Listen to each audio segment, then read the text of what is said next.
In order for us to live a well-lived life, a fulfilling life, a life in which we can fulfill the intentions that we care most about, we need to learn a lot. We need to make sense of all there is.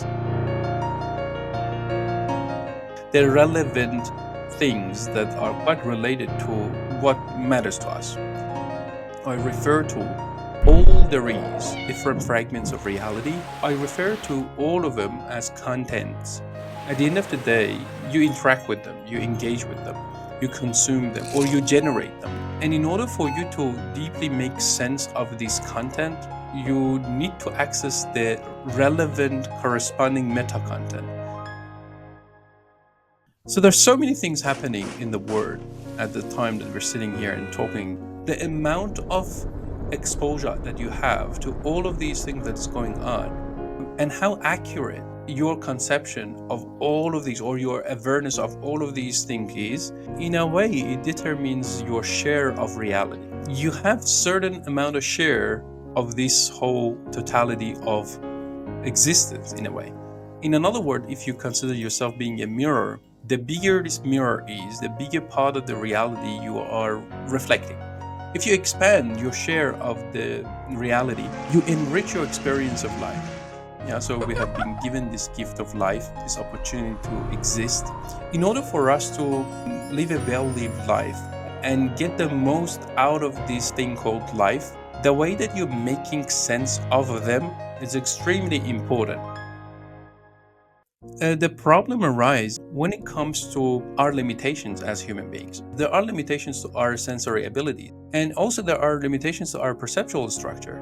Our rationality is also limited and flawed in part. So therefore, due to these limitations as I've listed, when it comes to us making sense of the word, our conception of the content in the word may not be accurate enough. What meta-content and discourse, and particularly the nested theory of sense-making as I've developed it in the book, do is it provides a structured model so that then you know which areas you can look into in our sense-making process. And by becoming aware of that, so the hope is they can make sense of the word more accurately, and that's going to lead to their effectiveness and increasing the probability of them fulfilling their intentions better.